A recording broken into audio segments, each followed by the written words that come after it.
Number 25. Many idols don't take no for an answer. I woke up on my 16th birthday and I was like, I'm trying out for American Idol. American Idol auditions bring out the masses and prove to be time-consuming and grueling for many Hollywood dreamers. The first day I remember standing outside for probably almost 2 hours. But don't worry, Idol hopefuls. If you don't make it the first time, you can always come back for more. People are allowed to audition as many times as they'd like until they make the top 24. Gina Glockson from season 6 and Chris Sly as well had both auditioned numerous times beforehand. And then Shakizi, of course, and Danny Noriega. I made it to the top 16. It's cool. It's better than getting cut the first day in Hollywood last year, right? If you really believe that you have a shot, those kids are proof that, maybe it really can happen for you. Number 24. Eliminated idols get roasted. One of the lesser-known Idol traditions takes place after each elimination show. Everyone gets together one last time, and the remaining singers celebrate their fallen comrades. What a party! What a party then! We went to a dinner, like an Idol kiss-off dinner kind of thing. And it was amazing, all the support that I got from everyone else and the family and friends. And, had a couple of cocktails. It was great. It was a great night. Wednesday night after the results show, we have what we call the kiss-off dinner. And we all go to this private restaurant, and our friends and family are there. And, they sort of roast us a bit, and we have a great time. It was kind of our final farewell because first thing the next morning, they were gone. Like, literally. Number 23. It pays to be proactive with their picks. Ask any idol what the toughest part of the show is, and most likely they'll tell you it is song selection. I'm lucky. I know what kind of artist I am, and so that helps me in picking the songs that I pick. Basically, I'll listen through a bunch of tracks that I'm considering, and then it's just whatever grabs me, whatever vibe that I can get behind. I've been thinking about what song is me? What song I can not only connect to, but what song can I have fun with? You have to turn in the songs, and then they have to get cleared. If they don't get cleared, you have to pick some more songs. So, you don't always get the songs you want to sing. When two idols want the same tune, they pick out of a hat to see who gets it.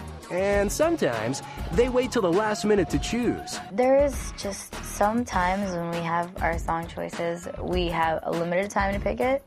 And if you don't know the songs, then that's on you and you're screwed. So I was screwed. Number 22. Idol lessons extend beyond the stage. The greatest thing in the world is awareness, and that's what American Idol gives these contestants. Photo shoots, red carpets, interviews, and constant attention give the idols instant celebrity and the tools to deal with fame.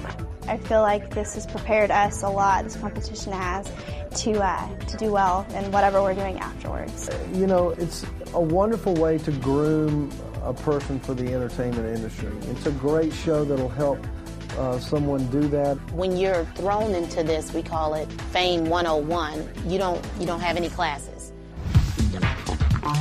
You're taking these relative nobodies and putting them into this machine. I started out as just a guy from Seattle.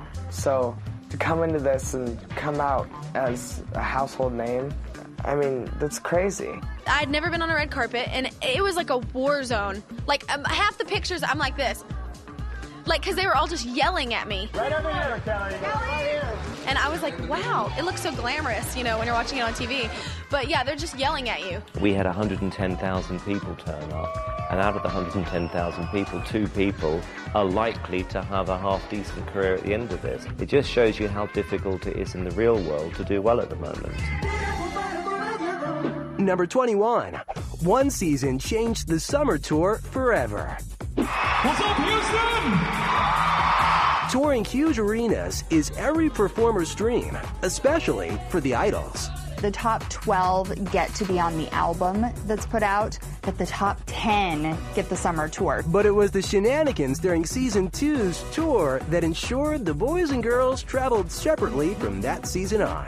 My season, we were all little devils. We were. On Season 2 for the tour, it was co-ed for the buses, guys and girls on one, guys and girls on the other. Well, guess what? Season 3, they all live in different little apartments, and they don't share buses. I have lots of American Idol footage that no one will ever see from that tour. Number 20. Idol isn't just about the competition. Though the judges might treat it as a grudge match. Duel to the finish, dude. A duel to the finish. Come on. The contestants on Idol say it is not cutthroat, and the show is more about camaraderie than competition. We all kind of grew up together, especially on our show, because it was all brand new. So, so it's kind of cool. I know everybody's fighting for this one spot, but it's always good to support each other, because this is the only family that you have while you're here. We are all a family. And we don't just say it as a cliche, but it's important that we realize that we need each other. We've worked tremendously hard together and long, long hours, and we've all got to know each other really well, and we just get along great. We went through an experience that no one else went through, and only we can relate to that,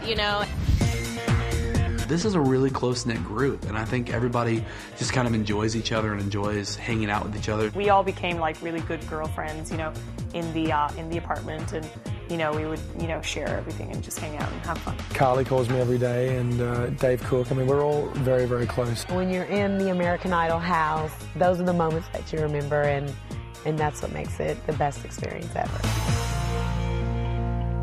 Number 19. Idols don't stop just because the cameras do. I'm sorry, I'm like so zombie mode. Finalists have to learn new songs every week, rehearse, perform live, and deal with constant press attention. So Idol is no place for the lazy. If you think it's going to be tough, it is, and it's going to be tougher than you think it is. You are working 15, 16-hour days, and so sleep is something that is hard to come by. It was way more than I ever expected, put it that way. Be prepared for the workload that is to come, because that's something. Probably worst part is just waking up so frickin' early, missing breakfast half the time, or lunch. And just and stressing so much. There's a lot of pressure. You start doing the Ford commercials. My wife came into town for 4 days, and I literally saw her for about 5 hours over 4 days. Once went, was it 3 weeks without sleeping? Yes.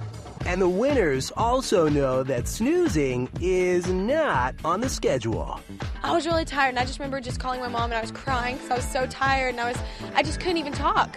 I was so tired. I never realized how much work it is to do this kind of stuff. I was one of those people that was like, oh, please, they have it easy. They don't do anything, they just sing. No. Later in the show, we'll reveal which superstar waited 7 seasons to get on Idol. But up next... You just called out Ryan Seacrest. You told his secret on TV. Yeah, sorry, Ryan. We'll reveal a secret Ryan Seacrest might not want you to know. Another 25 things you didn't know about Idol. We'll be right back. Number 18. The judge's advice continues even after elimination. It's not easy for the idols to hear their vocals, song choices, and even their wardrobes ripped apart each week. They're honest. They're giving their opinions. I mean, if you don't think someone's opinion is fair, too bad. Everybody's got one. The first time when I call it, gave me a low blow, I was like, oh my God, I could just really run him up the wall. But I came to realize that it was really for my good. I really respected him for all the honesty, because I think that it's hard to find people that will be that honest and really not care what you think. The fact of the matter is that the judges are not really allowed to get too close to the contestants for obvious reasons. They can't have personal favourites. They can only go by the talent that they see. But that changes once a contestant leaves the show, and the judges are on hand to send them off with helpful tips. They said that I'm going to have a good career ahead of me, and I think Simon will miss critiquing me every week. They came up to me when I got, voted off, and just high praises. They just believe that I'll have a successful career, and which I do too. I hope so anyway. Paula just grabbed me and she's just like, oh please, as if you're not going to get a million offers right now. And she goes, I can't wait to be sitting in the audience one day at one of your concerts, kind of thing. They came up and talked to me and, said that they were fans and that they liked me and, to keep going and, all that. I think Simon fought for me for the most part of the show. When he told me I was one of the best singers in the competition, that made me happy. And that's all I needed. Number 17. Ryan Seacrest is hooked on phonetics. Ryan Seacrest is Idol's unflappable host. He deals with everything from Simon's barbs, contestants' emotions, and the pressures of live TV. Now what you try and do is make it all actually work. He's so good at his job. He does it in like 1-2 takes and he's done. But with contestants such as Sanjaya, Chikizi, and Ramiel, Ryan does depend on a little pronunciation assistance. How's it feel having to pronounce your name for everybody? It's okay. Ryan has that phonetics thing going on, so it's okay. I'll get America to say it right. You just called out Ryan Seacrest. You told his secret on TV, so he has it, in the teleprompter. He has it phonetically spelled out. Yeah, sorry, Ryan. Yeah, it happens.